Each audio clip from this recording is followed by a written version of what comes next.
Muy buenos días, bienvenidos al primer repaso a la actualidad del día aquí en Negocios Televisión. Arranca la mañana del 30 de enero, es martes y sin lugar a dudas una jornada marcada en el calendario porque arranca esa reunión de 2 días de la Reserva Federal, una reunión de la que conoceremos los detalles mañana al término de esos 2 días de la reunión del FONC y en la que sin lugar a dudas vamos a escuchar a Jerome Powell en un mensaje que todas las miradas va a analizar en cuanto al calendario del momento en el que esté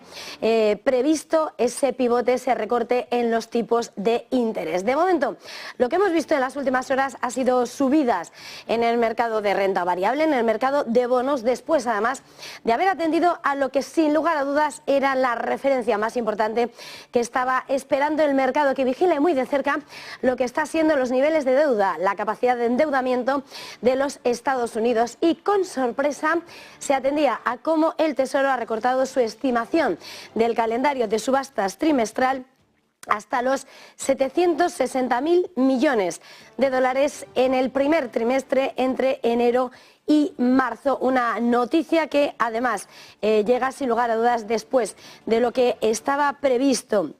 en lo que era en la referencia anterior, teniendo en cuenta además que esa estimación de préstamo es 55.000 millones de dólares más baja que la anunciada en octubre de 2023, debido en gran parte, según informaba el Tesoro, a las proyecciones de unos flujos fiscales netos más altos y un mayor saldo de efectivo de principios de trimestre. También para el trimestre de abril a junio ese recorte se sitúa en espera pedir prestado 202.000 millones de dólares en deuda neta negociable de propiedad privada. Son sin lugar a dudas las cifras que estaba esperando el mercado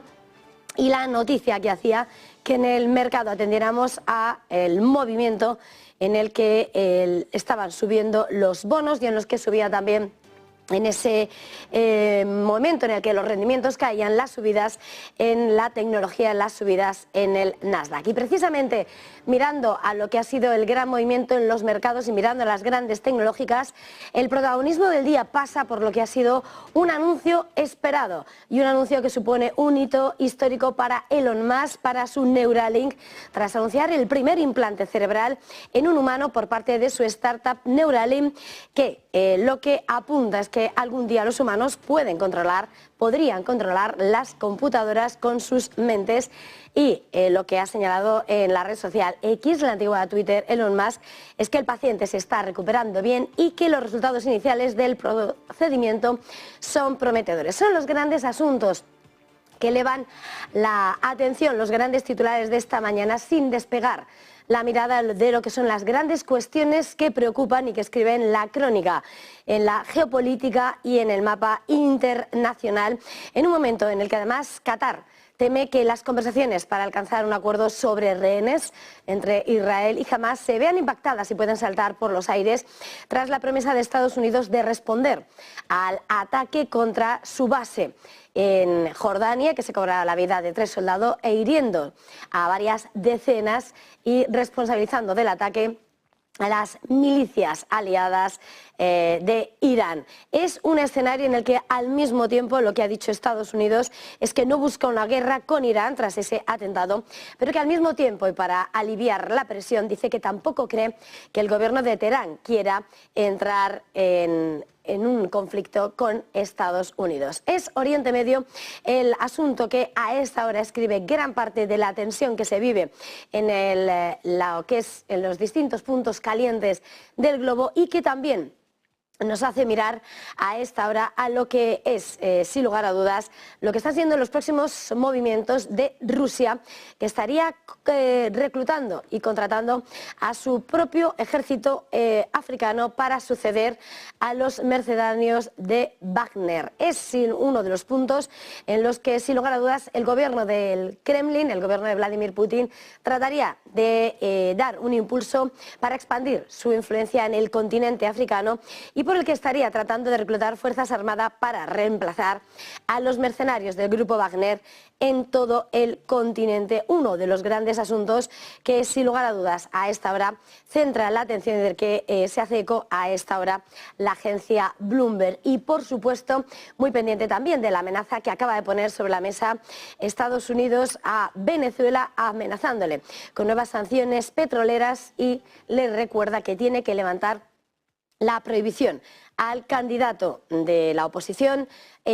para que pueda competir en esas elecciones con el presidente venezolano, con Nicolás Maduro. Y, por supuesto, sin despegar la atención de París, donde continúa el envite del campo de los agricultores bloqueando la capital, y mientras el gobierno galo va a tratar de adaptar nuevas medidas para tratar de poner fin al conflicto.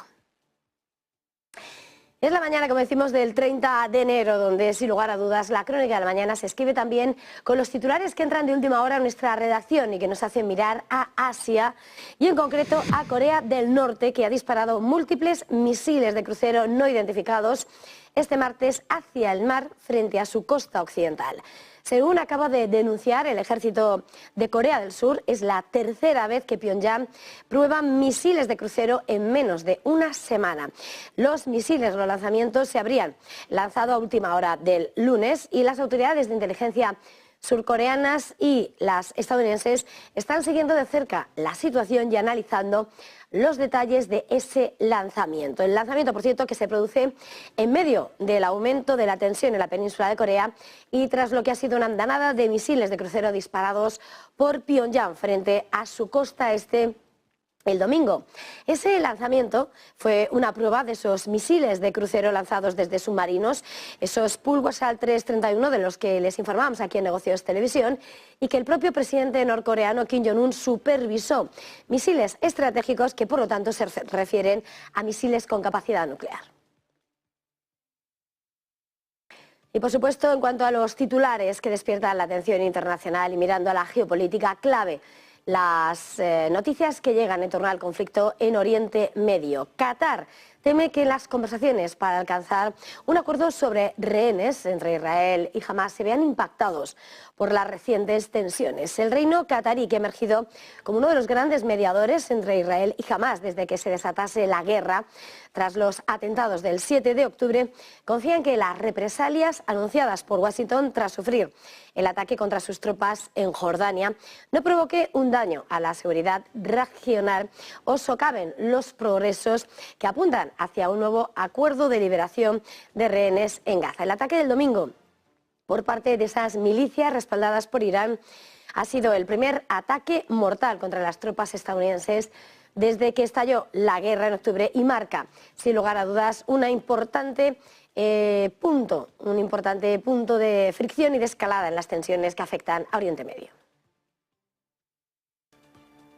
Y el secretario de Defensa norteamericano Lloyd Austin ha prometido que Estados Unidos va a tomar todas las medidas necesarias para defender a sus tropas. Unas declaraciones que ha puesto sobre la mesa tras haber sufrido este fin de semana ese ataque mortal con drones, con aviones no tripulados en Jordania por parte de las milicias respaldadas por Irán. Advertencia de Washington, al tiempo que Austin ha querido dejar claro que el presidente Joe Biden no busca una guerra con Irán, un mensaje que han tratado de reproducir desde las distintas esferas de la administración Biden, los distintos funcionarios que se suman a la tesis de que Estados Unidos no quiere que la situación empeore. El Pentágono sugiere además que tampoco Irán parece mostrar interés en querer enfrentar un conflicto con los Estados Unidos. El ataque del domingo, recordemos, se cobró la vida, mató a 3 soldados estadounidenses e hirió a más de 40.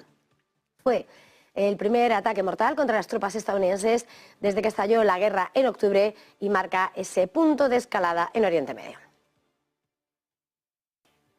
Y junto con las tensiones en Oriente Medio, clave a esta hora de la mañana también las noticias que llegan por parte de Rusia, que por otra parte sigue inmersa en su guerra frente a Ucrania, al mismo tiempo que sigue desarrollando su capacidad armamentística y sus fortalezas en el escenario internacional. En este contexto, Rusia vuelve a mirar a África y, según las noticias que leemos esta mañana, estaría contratando a su propio ejército africano para suceder a los mercenarios de Wagner. La idea, formar un cuerpo africano para controlar lo que era el imperio empresarial de Wagner. Según informa la agencia Bloomberg esta mañana, precisamente, ese es el objetivo de lo que estaría llevando a cabo el gobierno de Rusia en el continente africano. El objetivo, ese cuerpo africano, reforzar la presencia militar de Rusia con lo que dice sería una red de bases planificadas, controladas por el Ministerio de Defensa en un intento de alguna manera por revivir lo que era la influencia de Moscú en ese continente durante los años de la Guerra Fría, en un momento en el que se ve marcada caída de lo que es la influencia occidental en el continente. También permitiría al Kremlin consolidar el control de la red empresarial de Wagner en África, incluidos los intereses mineros potencialmente lucrativos tras la muerte el año pasado del fundador de los mercenarios, Yevgeny Prigozhin. Mirando a Occidente, mirando a Europa, hoy seguimos muy pendientes de las tensiones que se viven en el ámbito interno en Francia con la protesta de su sector agrícola. Los agricultores han concretado en las últimas horas esa amenaza de proceder a lo que llamaban el asedio de París, con bloqueos en algunos de los grandes ejes de acceso a la capital. El gobierno francés planea tomar nuevas medidas para abordar las preocupaciones del sector sobre los aumentos de los costos, así como de las regulaciones europeas, mientras los manifestantes continúan bloqueando los accesos a la capital. El primer ministro Gabriel Attal se ha reunido esta noche con los líderes sindicales después de que las concesiones de los últimos días no hayan logrado poner fin a los disturbios. Los agricultores que siguen bloqueando las carreteras para protestar por esos mayores costos de producción, las estrictas regulaciones impuestas desde Bruselas y lo que llaman la competencia desleal del exterior. Francia es el mayor productor agrícola de la Unión Europea y representa cerca de 100.000 millones de euros al año, o alrededor del 18% de la producción total. Y más asuntos. Estados Unidos va a restablecer las sanciones al sector petrolero de Venezuela si el gobierno de Nicolás Maduro no levanta su prohibición de que un importante candidato de la oposición se pueda presentar a la presidencia y pueda optar al cargo frente a Nicolás Maduro a finales de este año. Según las fuentes citadas por Reuters, la administración Biden permitirá que una suspensión de 6 meses de las sanciones relacionadas con la energía expire el próximo mes de abril si finalmente María Corina Machado y otras figuras de la oposición no cuentan con el permiso para competir, para entrar a esa contienda electoral contra el presidente Nicolás Maduro. La Corte Suprema de Venezuela mantenía el pasado viernes la prohibición que impide a Machado registrarse para las elecciones programadas para la segunda mitad de este año. Los jueces confirmaron las conclusiones de que ella había apoyado las sanciones de Estados Unidos, que había estado involucrada en casos de corrupción y que había perdido dinero asociado con los activos extranjeros de Venezuela. Es, sin lugar a dudas, ese punto de fricción con lo que han sido las exigencias de Estados Unidos para levantar las sanciones. Recordemos que Washington había concedido ese alivio a las sanciones a Venezuela, miembro de la OPEP, en octubre, como parte de ese acuerdo electoral. Y en la parte más económica de las últimas horas, la semana ha arrancado en Wall Street con ganancias generalizadas tanto en el mercado de acciones como en el mercado de bonos. El Tesoro además ha sorprendido al recortar su estimación de endeudamiento trimestral a 760.000 millones de dólares, una noticia que además ha llegado en lo que ha sido el arranque de una semana previo a una jornada en la que hoy arranca la reunión de 2 días de la Reserva Federal y en la que, por lo tanto, asistíamos a cómo los rendimientos de los bonos del Tesoro retrocedían y con ese movimiento en el mercado de acciones, el Nasdaq, el de la gran tecnología, subía antes de que también esta semana comiencen a rendir resultados las grandes megacapitalizadas compañías que tienen un valor de mercado combinado de más de 10 billones de dólares. Como decíamos, durante el trimestre de enero a marzo, el Tesoro espera pedir prestados 760.000 millones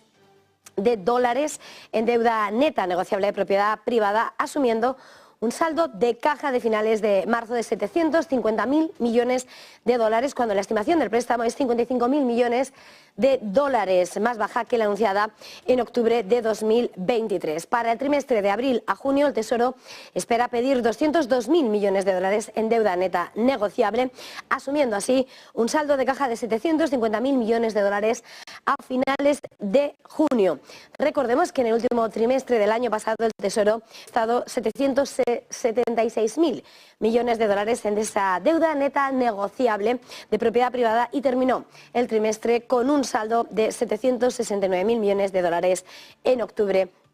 de 2023. Y por supuesto en la crónica, en el calendario, hoy si hay algo que está escrito es la reunión, el arranque de los 2 días de la reunión de la Reserva Federal, de ese comité de mercados abiertos que tendrá su punto máximo de atención este miércoles, cuando salga Jerome Powell, el presidente de la Fed, a dar cuenta de lo que decida el Banco Central de los Estados Unidos. Todo apunta a que mantendrá estable los tipos de interés, las distintas tapas de interés y, entre tanto, el mercado sigue alejando esas expectativas de recortes de tipos de interés que parece alejar una posible rebaja, ese pivote en la reunión de marzo. El discurso de Jerome Powell será la clave en el que se espera que esboce algún tipo de pista sobre cuándo llegará ese movimiento y en el que, sin lugar a dudas, estará muy pendiente el diagnóstico y el vínculo sobre cuál sea, además, esos datos de batalla contra la inflación y con la mirada puesta, sin lugar a dudas, también en la situación del empleo. Con todo, lo que está prácticamente descontado es que la Fed mantendrá este miércoles el precio del dinero entre el 5,25 y el 5,50%, el más alto en casi 23 años. Y la mañana se sigue escribiendo sin lugar a dudas con un nombre propio y es el de Elon Musk, que acaba de anunciar el primer implante cerebral en un humano de su startup Neuralink. Se trata de un hito, de un gran paso adelante para la compañía, que apunta a que algún día los humanos podrán y podremos controlar las computadoras con la mente. En una publicación en X, Musk ha señalado que el paciente se está recuperando bien y que los resultados iniciales del procedimiento son prometedores. El implante cerebral de Neuralink tiene como objetivo ayudar a las personas con lesiones traumáticas a operar computadoras, ordenadores, utilizando únicamente sus pensamientos. El pasado mes de mayo la compañía dijo que había recibido la aprobación de la Administración de Alimentos y Medicamentos de los Estados Unidos para realizar los primeros ensayos con humanos. Y a finales del año pasado Neuralink dijo que estaba ya reclutando pacientes con cuadriplegia debido a una lesión de la médula espinal cervical o esclerosis lateral amiotrófica para el ensayo. Elon Musk ha escrito, por tanto, en X que el primer producto de Neuralink se llamaría Telepathy y permitiría controlar su teléfono, computadora y a través de ellos casi cualquier dispositivo con solo pensar. Y antes de terminar, Amazon ha llegado a un acuerdo con eRobots, la matriz de Rumba, para cancelar la compra de la empresa de los aspiradores en un proceso de fusión que ya se había situado en los 1.400 millones de dólares. El motivo: considera que la transacción no tiene visos de lograr la aprobación de los reguladores europeos, que en noviembre advertían que la compra podría restringir la competencia. Tras esta decisión, eRobots ha anunciado que implementará un plan de reestructuración para la estabilización de la empresa en el entorno actual y incluye un ajuste del 31% de su plantilla. Y con todo esto hacemos una pequeña pausa para publicidad y enseguida volvemos.